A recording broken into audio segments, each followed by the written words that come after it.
श्री गणेशाय नमः। परम परमात्मने नमः। वेदपुरुषाय नमः। महालक्ष्म्यै नमः।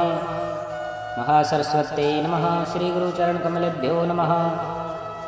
वक्रतुण्ड महाकाय सूर्यकोटिसम्प्रभ निर्विघ्नं कुरु मे देव सर्वकार्येषु सर्वदा। सर्वमङ्गलमाङ्गल्ये शिवे सर्वार्थसाधिके शरण्ये त्र्यम्बिके गौरी नारायणे नमोऽस्तुते। वन्दे देवयुमापतिं सुरगुरुं वन्दे जगत्कारणं वन्दे वनगभूषणं मृगधरं वन्दे पशूनापतिं वन्दे सूर्यशतासुरहिनेनं वन्दे मुकुन्दं प्रियं वन्दे भक्तजनाश्रयं च वरदं वन्दे शिवाशङ्करं। बोलिए शंकर भगवान की जय। श्री शिव महापुराण रुद्र संहिता सती खंड अथेकादशोऽध्याय। ब्रह्मा द्वारा जगदम्बिका शिवा की स्तुति तथा वर की प्राप्ति। नारद जी बोले, हे ब्राह्मण, हे तात, आपसे इस प्रकार कहकर विष्णु के अंतर्ध्यान हो जाने पर क्या हुआ? हे विधे, आपने क्या किया? हे वक्ताओं में श्रेष्ठ, आप मुझसे कहिए। ब्रह्मा जी बोले, हे श्रेष्ठ विप्रनंदन, भगवान विष्णु के चले जाने पर मैंने जो कार्य किया आप उसे सावधानी पूर्वक सुनिए। तब मैंने विद्या अविद्या स्वरूपा शुद्ध परम ब्रह्म स्वरूपिणी तथा जगत को धारण करने वाली शंभु प्रिया देवी दुर्गा की स्तुति करने लगा। सर्वत्र व्यापिनीं नित्यां निरालंबां निराकुलां त्रिदेवजननीं वन्दे स्थूलस्थूलां रूपिणीं। त्वं चेतिह परमानन्दा परमात्मस्वरूपिणी प्रश्नां भवदेवेशि मत्कार्यकुरुते नमः। सर्वत्र व्याप्त रहने वाली नित्य निराश्रय निराकुल त्रिदेवों को उत्पन्न करने वाली स्थूल से भी स्थूल रूप धारण करने वाली तथा निराकार दुर्गा की मैं वंदना करता हूँ। आप चित्त स्वरूपा परमानंद स्वरूपिणी तथा परमात्मा स्वरूपिणी हे देवेशी, मेरे ऊपर आप प्रसन्न हो और मेरा कार्य करें, आपको नमस्कार है। हे मुने, मेरे द्वारा इस प्रकार स्तुति करने पर वे योग निंद्रा भगवती चंडिका मेरे सामने प्रकट हो गई। वे भगवती दुर्गा चिकने अंजन के समान शरीर की कांति से युक्त थी। वे सुंदर रूप से संपन्न थी। उनकी दिव्य चार भुजाएं, वे सिंह पर स्वार थी। वे हाथ में वर मुद्रा धारण किए हुए थी। उनके केशों में मोती तथा मणियों ग्रंथि थी। वे अत्यंत उत्कृष्ट थी। उनका मुख सरलता कालीन पूर्णिमा के समान था।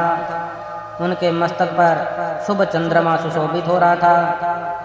वे 3 नेत्रों से युक्त थी। उनके समस्त शरीर के अवयव परम मनोहर थे तथा वे चरण कमल के नख की कांति से प्रकाशित हो रही थी। इस प्रकार अपने सामने शिव की शक्ति उन भगवती उमा को उपस्थित देखकर भक्ति से सिर झुकाकर मैं उन्हें प्रणाम करके इस प्रकार स्तुति करने लगा। नमो नमस्ते जगतः परवर्ती निवर्ति रूपे स्थिति सर्ग रूपे चराचराणां भगवते सुशक्तिः सनातनी सर्वविमोहनीति है। ब्रह्मा जी बोले, हे जगत की प्रवृत्ति एवं निवर्ति स्वरूपे, हे सर्ग स्थिति रूपे, आपको नमस्कार है। आप समस्त चराचर की शक्ति सनातनी तथा सबको मोहित करने वाली हैं। जो महालक्ष्मी भगवान विष्णु को माला की भांति हृदय में धारण करने वाली, विश्व का भरण करने वाली तथा सभी का पोषण करने वाली है। जो महेश्वरी पूर्व में त्रिलोकी का सर्जन करने वाली है, उसका संहार करने वाली है तथा गुणों से सर्वथा परे है। जो योगियों के लिए पूज्य हैं, मनोहर है, वे आप ही हैं। हे परमाणुओं की सार स्वरूपे आपको नमस्कार है, जो यम नियमों से पवित्र हुए योगियों के हृदय में निवास करने वाली तथा योगियों के द्वारा ध्यान गम्य है। वे प्रकाश एवं शुद्धि आदि से युक्त, मोह से रहित एवं इस जगत को अनेक प्रकार से अवलंबन देने वाली विद्या स्वरूपा आप ही हैं। आप कूटस्थ, व्यक्त एवं अनंत रूपा है। हे भगवती, आप काल रूप से इस जगत को धारण करती हैं। आप गुणों से युक्त होकर सभी प्राणियों में नित्य विकार रूप बीज उत्पन्न करती हैं। हे शिवे, आप तीनों गुणों की कारण रूपा है तथा इससे परे भी है। हे देवी, आप सत्व, रज तथा तम इन तीन गुणों के साथ ही पार्थिव विकारों से रहित तुरीय रूप है। आप इस जगत की तथा गुणों की हेतुभूता है। आप ही ब्रह्मांड में स्थित रहकर इस जगत की सृष्टि, प्रलय तथा पालन करती हैं। हे संपूर्ण जगत के बीज स्वरूपे, हे ज्ञान तथा ज्ञेय स्वरूपिणी, आप सर्वदा जगत के हित साधनों में तत्पर रहने वाली हैं। अतः हे शिव पत्नी, आपको सदा नमस्कार है। ब्रह्मा जी बोले, मेरी स्तुति को सुनकर लोक का कल्याण करने वाली वे महाकाली सामान्य मनुष्य की भांति मुझ जगत सृष्टों से प्रेम पूर्वक कहने लगी। देवी बोली, हे ब्राह्मण, आपने मेरी स्तुति किस लिए की है, इसे आप ठीक से समझ लें। आप मेरे भक्त हैं तो उसे शीघ्र ही मेरे सामने निवेदन करें। मेरे प्रत्यक्ष रूप से प्रकट हो जाने पर कार्य सिद्धि निश्चय है। अतः आप अपनी मनोभिलिषित बात कहें, मैं प्रसन्न होकर उसे निश्चित रूप से करूंगी। ब्रह्मा जी बोले, हे देवी, मैं महेश्वरी, मेरे ऊपर कृपा कर मेरी बात सुने। हे सर्वज्ञ, आपकी आज्ञा से मैं अपने मनोरथ की बात कह रहा हूँ। हे देवेशी, पूर्व काल में मेरे ललाट प्रदेश से उत्पन्न हुए आपके पति, जो रुद्र नाम से प्रसिद्ध हैं, वे समय योगी होकर कैलाश पर्वत पर निवास करते हैं। वे भूतों के स्वामी इस समय अकेले निर्विकल्प समाधि में लीन होकर तप कर रहे हैं। वे निर्विकार होने के कारण पत्नी से रहित है और आत्मा में रमण करने के कारण दूसरी पत्नी की अपेक्षा नहीं करते। हे सती, आप उन्हीं को मोहित करें जिससे वे आत्म भीरमण से उपरत होकर दूसरी स्त्री आप को देखें। आपके अतिरिक्त कोई अन्य स्त्री उनके मन को मोहित करने वाली नहीं होगी। इसलिए आप ही दक्ष की कन्या बनकर अपने रूप से शिव जी को मोहित करने वाली हो।